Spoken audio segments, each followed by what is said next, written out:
राम कथा सुनाइए। समय था वही मकर संक्रांति, जो माघ मास में जब सूर्य जो है दक्षिणायन में रहते हैं। आप जानते हैं दक्षिणायन से जब उत्तरायण में जाते हैं, माघ मास आता है जो 12वां महीना है सनातन धर्म में, उसमें सबसे पवित्र महीना माना जाता है। माघ महीना में क्या करते हैं लोग? माघ महीना में पवित्र स्नान करने के लिए उस समय जिसका समर्थ होता है वे त्रिवेणी के पास जाने का प्रयास करते हैं, या निकट में गंगा जमुना जो उनके पास निकट है उसके पास जाने का प्रयास करते हैं। वहाँ तक नहीं जाते हैं तो अपने निकट के नदी तड़ाक तक पहुँचने का प्रयास करते हैं। वही माघ का महीना था प्रयागराज में, जहाँ की त्रिवेणी गंगा जमुना सरस्वती का जो है संगम है, वहाँ पर वह माघ मास का मेला लगा हुआ था। सारे लोग वहाँ पर कल्पवास के लिए पहुँच रहे थे। हम लोग आज भी उस परंपरा को निभा रहे हैं, लेकिन कितना बदल गया है आप समझिए इसको। माघ में हम लोग सब स्नान के लिए जाते हैं। अभी महाकुंभ लगा, हम समझते कि हाँ जितना लोग होंगे सारे लोग कुंभ में गए होंगे। कितने लोग कुंभ में नहीं गए? हाथ उठाइए। कुंभ में नहीं जाने वाले, जब पूनम जी ने गई थी, आप व्यक्तिगत कारण से नहीं गई थी। जाने वाले कितने थे? वो आप ही नहीं जा पाए। जाने वाले कितने थे? हाथ उठाइए जो महाकुंभ में गए। चलिए बोलिए राजा रामचंद्र भगवान की जय। ऐसे ही जो है महाकुंभ का मेला लगा हुआ था। तो कुंभ का वह संस्कृति क्या था, परंपरा क्या थी? जैसे ही माघ होता था लोग प्रयास करते थे कि हम त्रिवेणी के संगम पर जाएं और वहाँ 1 मास तक कल्पवास करें। अब पूछे कि 1 मास रहने का क्या मतलब है? उस पवित्र स्थल पर रहने के बाद वहाँ उस समय दूर दूर से देश के विदेश के कोने कोने से, यहाँ तक कि हिमालय में जो तपस्या में लीन रहते थे वहाँ से भी ऋषि मुनि प्रयागराज में वहाँ पर पहुँचते थे। और वे आने के बाद न सिर्फ वहाँ गंगा में स्नान करते थे, त्रिवेणी में स्नान करते थे, बल्कि उन ऋषि मुनियों के बीच में वही मिलन का समय होता है। भाइयों बहनों, आज का समय नहीं है कि जो है हम एकदम सुपर फास्ट ट्रेन में बैठे और हम त्रिवेणी पहुँच गए, या उससे भी जल्दी का हम जो है फ्लाइट लिए और फ्लाइट से पहुँच गए।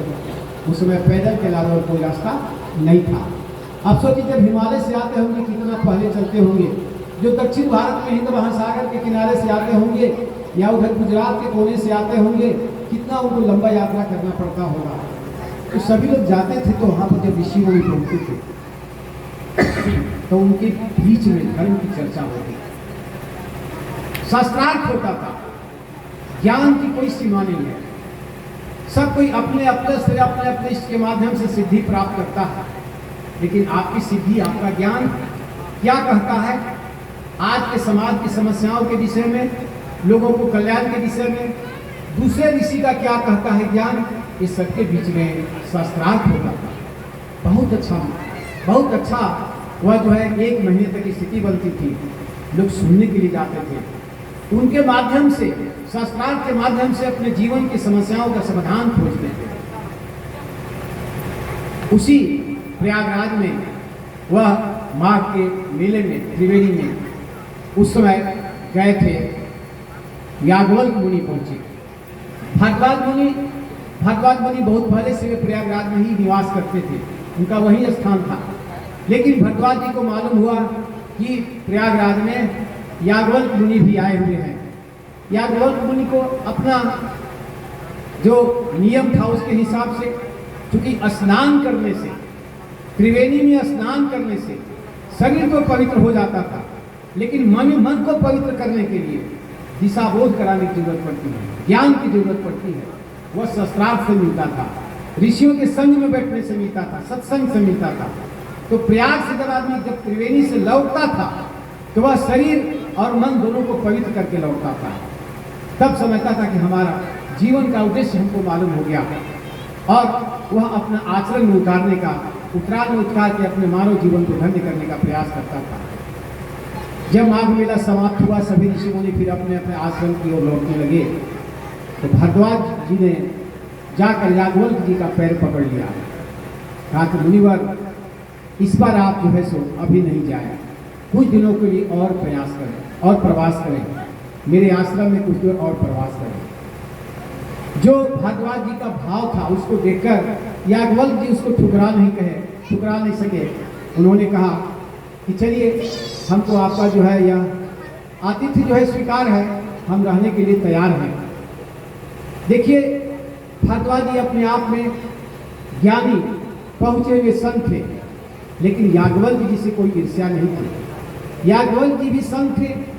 आप जो अपना पूजा पत्ति में कर्मकांड का जो उपयोग करते हैं वह कर्मकांड की रचना याज्ञवल्क्य मुनि ने की है। भगवान को पाने का क्या माध्यम हो सकता है, कैसे हम स्तुति कर सकते हैं।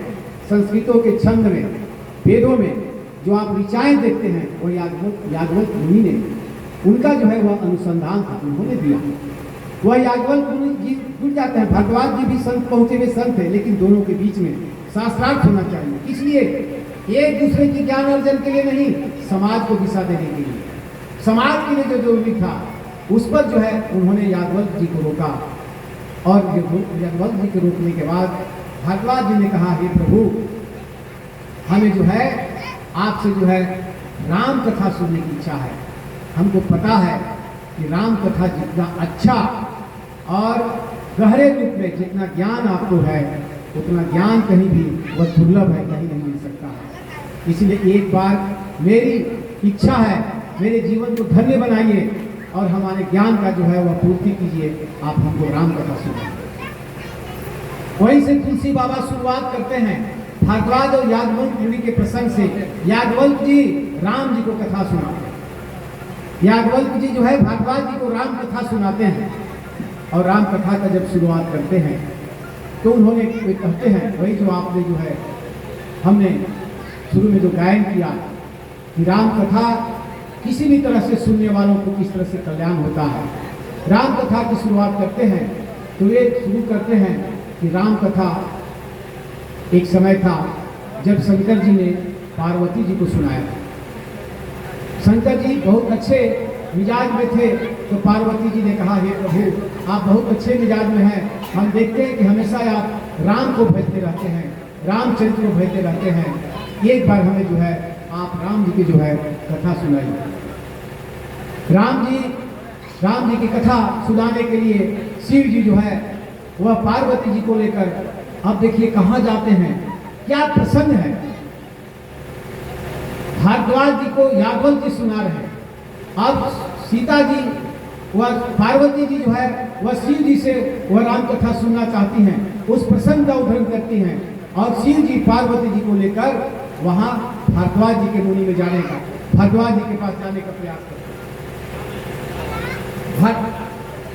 शिव जी जो है उनको जो है पार्वती जी को लेकर चलती है, कहाँ उनको लेके जाती है अगस्त मुनि के आश्रम। अगस्त मुनि के आश्रम में लेके जाती है जहां की अगस्त मुनि पहले से तपस्या में लीन थे। अगस्त मुनि देखिए पहले जो है ऋषि कितना पहुंचे हुए थे। ये ऋषिगण जो है अपने तपोबल से इतना ज्ञान अर्जित करते थे कि भगवान को भी उनके पास आना पड़ता। जब वहां पर जाते हैं एक बार शंभु जो है भारद्वाज मुनि के शंभु जो है वहां पहुंचते हैं अगस्त मुनि के पास। अगस्त मुनि जब देखते हैं अचानक कि शिव जी पार्वती जी के साथ आए हुए हैं तो जो है वे आश्चर्य करते हैं और वे वहां पर सबका आतिथ्य करते हैं, सबको बैठाते हैं और पूछते हैं कि हे भगवान, आप अचानक आकर हमको दर्शन देकर आपने धन्य किया। जो प्रसंग है हम गायन के माध्यम से हम आपको बताने का प्रयास करते हैं। क्या कहा, थोड़ा सा हम गायन करें, इसके बाद हम इसको आगे बढ़ें।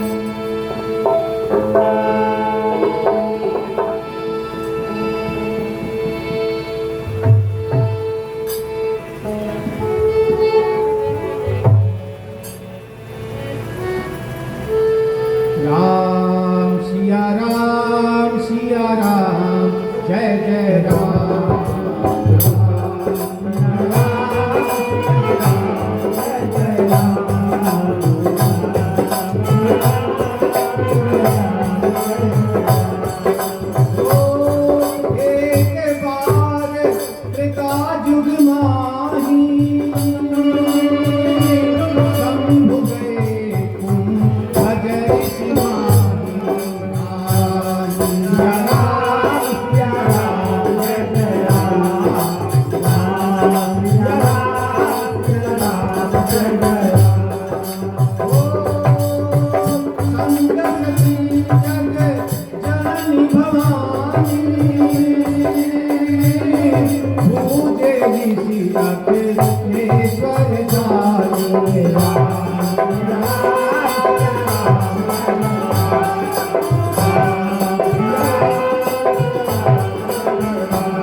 वहां जाने के बाद अगस्त मुनि से उन्होंने कहा कि हमको आप राम कथा सुनाइए।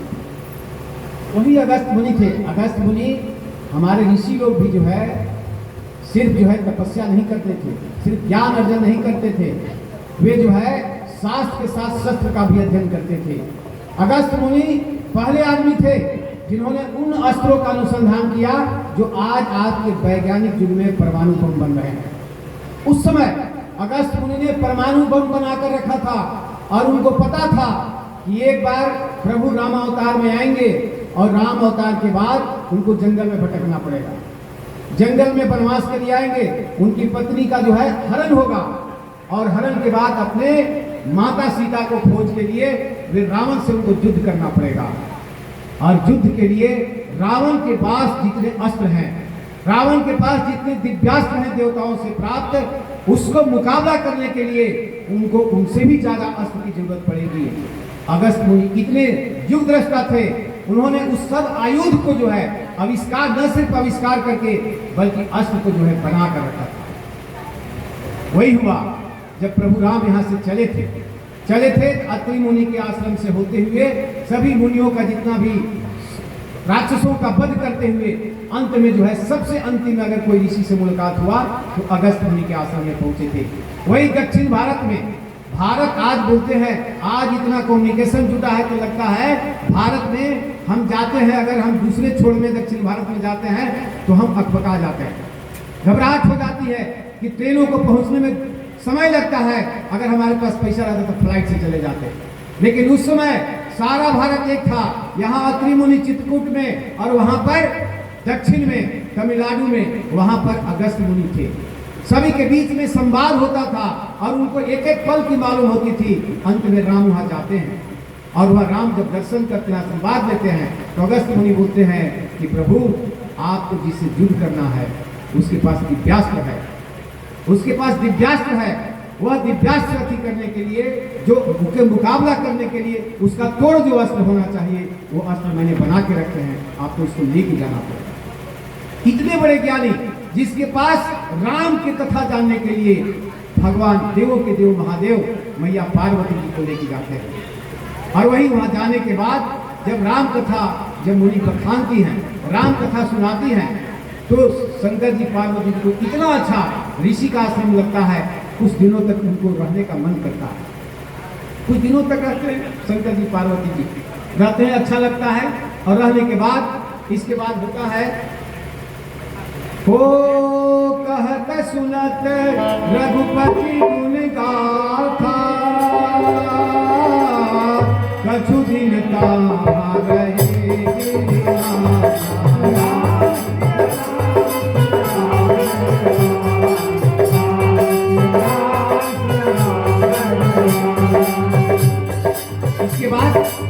इसके बाद सबसे जो है आयुषु मांगते हैं, आज्ञा मांगते हैं कि मुनिवर अब हमें कैलाश जाना होगा। अब तो यहाँ से जाना होगा, जाने का मन नहीं करता है लेकिन हमें कैलाश जाना होगा। वही कहते हैं, ओ मुनि सन बीजा माही त्रिपुरारी, चले भवन संग दक्ष तुम्हारी।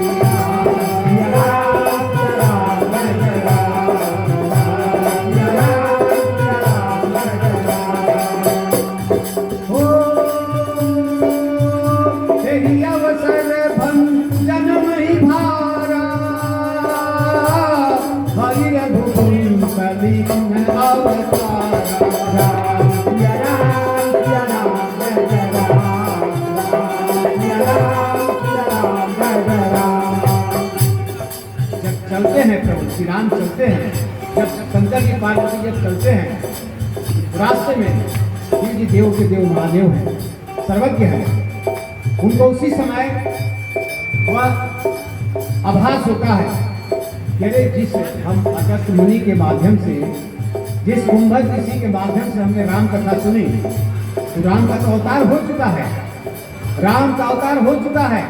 और राम संत के काज करने के लिए वनवास में जो है वे वनवास उनको हो गया है, और वनवास में उनका सीता का हरण हुआ, सीता का हरण हुआ, और सीता को खोजते खोजते वह इसी जंगल में भटक रहे हैं।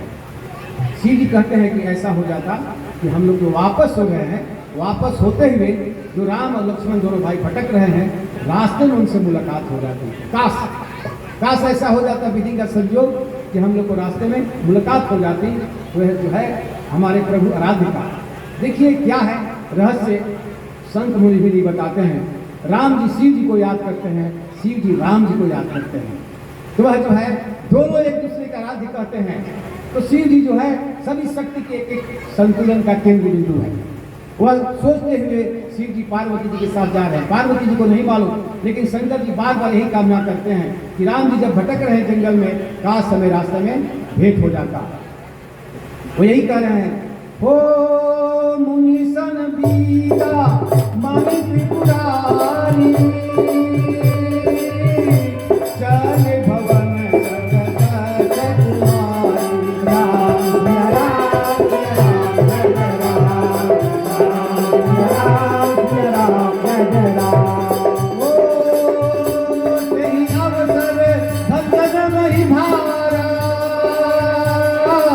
हरि रघुवंश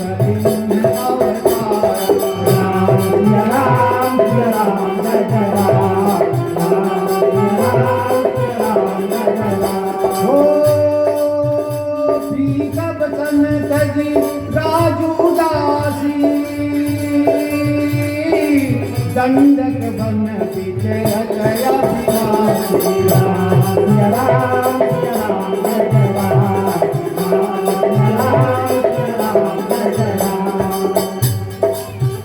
यही सोचते सोचते शंकर जी जा रहे हैं, यही शंकर जी सोचते सोचते जा रहे हैं। हृदय विचारत जात हरत कहीं विधि दर्शन हो करे, ये बार बार हृदय में विचार रहे हैं, कहीं विधि दर्शन होई, गुप्त रूप और करे रूप गए जान सबको, शंकर उन अति क्षोभ सती न जानहु मरम सोई, तुलसी दर्शन लोभ मन डर लोक सद लालच। सती नहीं जान रही है, साथ साथ दक्ष कुमारी सती को नहीं पता कि हमारे देव क्या सोच रहे हैं, लेकिन उनके लालच है किसी तरह दर्शन हो जाए, किसी तरह दर्शन हो जाए। उनको मालूम है कि प्रभु राम किस लिए इधर आ रहे हैं, किस लिए सीता के विरह में इधर आ रहे हैं। ओ रावण मरन मनुज कर जाता, प्रभु की वचन बिन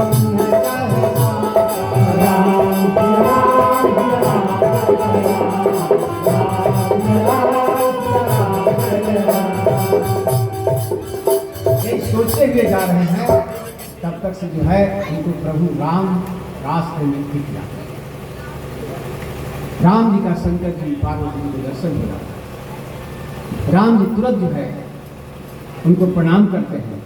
प्रणाम करने के बाद अंदर से गदगद होते हैं कि हे प्रभु, बहुत वर्षों के बाद, बहुत काल के बाद आपसे दर्शन हुआ।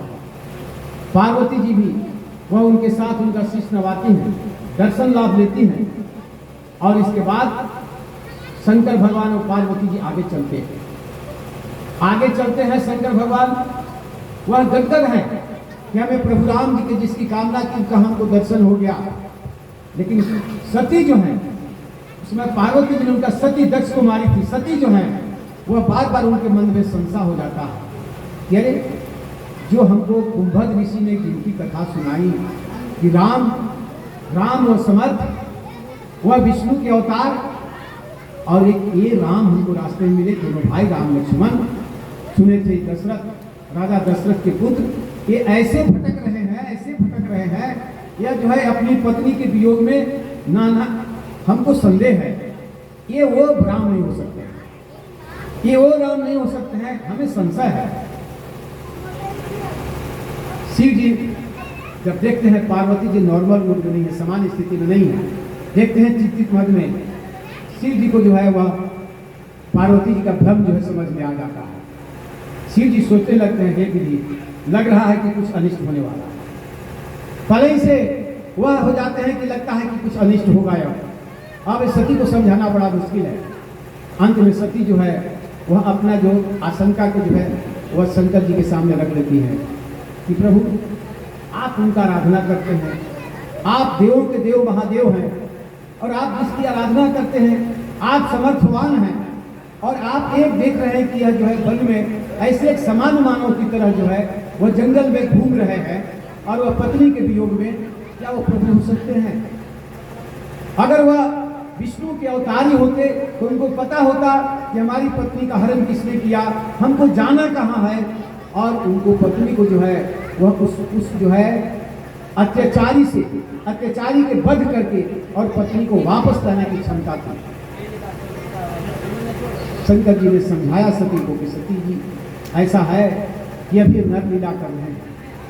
नरलीला यह जो है एक विधि का विधान है और इसके हिसाब से इस धरती का उद्धार करना है। ये धरती पर जो धर्म फैल रहा है उसकी स्थापना करना है। इसके कारण जो है इस रूप में वह जो है वह नरलीला करते हुए आगे बढ़ रहे हैं। एक दिन वह जो है अत्याचारियों का नाश होगा और इनकी अर्धांगिनी माता सीता जो है फिर उसको लेकर वह अयोध्या लौटने वाले हैं। सती का जो है भ्रम दूर नहीं होता। शिव जी कहते हैं जब ऐसा भ्रम है तो आप जाकर परीक्षा ले सकते हैं। आप परीक्षा अगर लेने का मन है तो परीक्षा ले लीजिए। सती वही चाहती थी कि अगर हमें भोलेनाथ का आशीर्वाद मिले, उनका अनुमति मिले तो हम इसका परीक्षा लेके देखें, हमको संशय हो रहा है। सती वहां से फिर आज्ञा लेकर शिव जी ने कहा कि मैं इसी बट वृक्ष के नीचे बैठता हूँ, आप जाइए, जब तक परीक्षा लेके तब तक यही हम प्रभु श्री राम का ध्यान करता हूँ। जाइए आप परीक्षा लेके आइए, जब तक नहीं आएगा मैं इंतजार करूँगा। सती वहां से चलती हैं। अब सोचते हैं कि मैं परीक्षा किस रूप में लूँ। सती अंत में वह जो है उनको जो उसमें हुआ, सती जो है जिस रास्ते से राम लक्ष्मण जा रहे थे उस रास्ते में आकर जाकर उसी रास्ते में वह सीता के रूप धर लेती। सीता के रूप धरकर वह बैठ जाता। राम लक्ष्मण वहां पहुंचते हैं। देखने के बाद राम की बात तो दूर, लक्ष्मण जो है आभास करते हैं कि यह जो है यह तो वही माता सती है, ऐसे क्यों बैठी हुई है, ऐसे क्यों बैठी हुई है। उन्होंने भैया राम से प्रश्न किया कि भैया राम, हमको लगता है कि सती जी यहाँ पर बैठी हुई, ये अकेली क्यों बैठी हुई है, कहाँ चले गए छोड़ के महादेव, आप पूछिए नहीं इनसे। भगवान राम ने देखा, देखने के बाद उन्होंने प्रणाम किया, हे माता सती आप ऐसे क्यों बैठी हुई हैं, आप उदास दिख रही हैं, आप बहुत व्याकुल दिख रही हैं, कहाँ गए महादेव हमारे, हम आपको प्रणाम करते हैं। जैसी सती को महादेव जी ने प्रणाम, जैसी सती को भगवान राम ने प्रणाम किया, काफी लज्जित होने के बाद वह वहां से तुरंत अदृश्य हो गई, वहां से चली गई। और वह जो है बीच में अब उनको इतना लज्जा आया, इतना अपने आप पर ग्लानि हुई कि वो हम बहुत गलत कर बैठे, अब हम महादेव के पास जाकर कैसे बताएंगे कि हमने जो भगवान राम की जो परीक्षा लेना जो चाहिए कितना गलत तरीके से परीक्षा लेना, और हमें किस तरह से जो है वह लज्जा के सामना करना पड़ा। नहीं, महादेव को बताएंगे तो महादेव को भी बहुत कष्ट होगा, नहीं मैं ऐसा नहीं बताऊंगा। वह सती जो है व्याकुल भाव से गई, महादेव जी पर वृक्ष के नीचे प्रतीक्षा कर रहा था। महादेव जी देखे, महादेव जी ने सती को देखते हुए खुश हुए, कहे चलिए आ गए, आपने परीक्षा ले लिया। क्या हुआ सती, क्या हुआ परीक्षा में, आपको लगा कि वही विष्णु के अवतार हमारे आराध्य राम थे या कोई दूसरे राजकुमार भटक रहे थे। सती बहुत लज्जित हुई, सच बात नहीं बताई। देखिए यहीं से जो है अब जो है पूरा जो है बिगड़ता है, वह नीति बिगड़ती है। सती जी ने उनसे छुपा दिया, वो बात नहीं कहा कि हमने परीक्षा लिया और हमने पाया कि वही राम थे जिसकी आप आराधना करते हैं, हम धन्य हो गए प्रभु, चलिए अब कैलाश वापस होते हैं। लेकिन जब हम झूठ बोलते हैं किसी से, अपनों से, तो झूठ में जो है हमारा जो मनोविज्ञान जो होता है वह मनोविज्ञान कहीं ना कहीं से वह उजागर हो जाता है कि आदमी सच कुछ नहीं बता रहा। महादेव जी देखे सती का जो मनोभाव देखे, उसके बाद महादेव जी ध्यान में देखे कि सती ने परीक्षा कैसे दिया। जब महादेव जी ध्यान से जब ध्यान में देखे परीक्षा लेने की कि ये जो सती हैं वो सीता के रूप में बैठी हुई हैं और राम जाकर उनको प्रणाम करते हैं और पूछते हैं कि हे माता आप अकेली क्यों हैं, आपके महादेव कहाँ गए। महादेव जी बड़े विचलित हो गए, अरे अरे ऐसे कैसे हो गया, ये हमारे आराध्य की पत्नी बन गई, सती ऐसा कैसे हो गया, अब कैसे होगा, ये क्या हो गया। महादेव जी बड़े विचलित हुए, लेकिन सती को कहे नहीं। महादेव जी भी अपने जो व्यग्रता थी उसको जो है वह व्यग्रता को व्यक्त नहीं करते हैं। सती को कहते हैं चलिए कैलाश वापस होते हैं। सती भी बेचैन है, महादेव जी को यह जो है एक अजीब स्थिति हो गई, पहले जैसा जो मनोभाव था वह नहीं है। महादेव जी भी परेशान दिख रहे हैं, दोनों परेशानी में इसी तरह से वह चले जा रहे हैं, कैलाश की ओर चल रहे हैं। रास्ते में महादेव कह रहे हैं यह सती अब तो जो है इन्होंने हमारे आराध्य की पत्नी सीता रूप का भेष धारण किया, पल भर के लिए ही हुआ, कल्पना में भी हुआ, लेकिन अब ये हमारी अर्धांगिनी कैसे बन सकती है। नहीं नहीं, इस जीवन में तो अब संभव नहीं है, अर्धांगिनी कैसे बन सकती है। यह हमारे भारतीय संस्कृति है, कितना आदर्श संस्कृति है कि एक बार हमारे यहाँ जिसके कन्याएं जिसको वरण कर लेती है पत्नी के रूप में, वह जो है एक जन्म के लिए नहीं 7 जन्म तक के लिए वह शपथ लेकर वह जो 7 जन्म का शपथ लेती है कि हम मनाएंगे कि इस जन्म में तो इनके साथ निभाएंगे ही, हम चाहेंगे कि 7 जन्मों तक इनके साथ यही पत्नी का रिश्ता बना रहे। भाइयों बहनों, जो हमें शास्त्रों ने बताया, जो हमें वेदों ने बताया कि जब पति और पत्नी का जब वैवाहिक बंधन होता है, जब वैवाहिक परिणय सूत्र में बनते हैं तो दोनों एक हो जाती हैं, एक श्रद्धा और एक विश्वास के प्रतीक हो जाते हैं, श्रद्धा और विश्वास के प्रतीक हो जाती हैं। उसी तरह से हमारे भोलेनाथ सती से अलग नहीं है, भगवान भोलेनाथ और माता पार्वती दोनों एक हैं, इसीलिए भगवान को अर्धनारीश्वर कहा गया है। वे सती रूप में भी हैं और शंकर रूप में भी हैं, लेकिन उनको लोक परंपरा के अनुसार वह निर्वहन करना पड़ता है, परिवार को दिखाने के लिए, समाज को दिशा देने के लिए, और कुछ ऐसी लीलाएं करनी पड़ती है। आज महादेव के सामने संकट हो गया। आज समाज की स्थिति क्या है? समाज की स्थिति में है कि हम अपनी सनातन संस्कृति में जो वह आदर्श वैवाहिक परिणाम था उसको हम भूलते जा रहे हैं। वह समाज जो है आज शादियां होती हैं और वह टूटती हैं, शादियां रिश्ता बंधन होता है और टूटता है। सबसे बड़ा तो वह उपहास हो गया कि हमारा पानी ग्रहण संस्कार भी पानी ग्रहण होता था, वह वेद और मंत्रोच्चारण के साथ, वह सभी हमारे जो परिजनों की उपस्थिति में होता था, हमारे जो विद्वान पंडितों के जो है वह वेद मंत्रों के उनकी उपस्थिति में और कलश देवता के साथ समान कर वह पानी ग्रहण होने के पहले ही वह जो है पहले क्या हो जा रहा है, पहले जो है होता है जो रस्म होता है वह स्टेज पर आने के बाद जो वरमाला जो होता है वह ऐसा विकृत रूप हो गया है कि पहले ही जो है वह दुल्हा जो है वह दुल्हन के हाथ पकड़ ले रही है। पहले ही दुल्हा को हाथ पकड़कर अब वह जो है आने वाला जो है कैमरामैन को बुलाते हैं, स्टूडियो वाला को बुलाते हैं, हम जो वीडियोग्राफी कराने के लिए